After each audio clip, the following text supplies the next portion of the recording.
पूर्वा सन्ध्या प्रवर्तते उत्तिष्ठ नरशार्दूला कर्तव्यम् दैवमान्निकम् उत्तिष्ठोत्तिष्ठ गोविन्द उत्तिष्ठ गरुडध्वजा उत्तिष्ठ कमलाकान्ता त्रैलोक्यम् मङ्गलम् कुरु उत्तिष्ठोत्तिष्ठ गोविन्द उत्तिष्ठ गरुडध्वजा उत्तिष्ठ कमलाकान्ता त्रैलोक्यम् मङ्गलम् कुरु मातः समस्त जगताम् मधुकैटभारेः पक्षो विहारिणि मनोहर दिव्यमूर्ते श्रीस्वामिनि श्रितजनप्रियदानशीले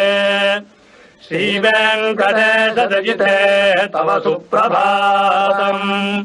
मातः समस्त जगताम् मधुकैटभारेः पक्षो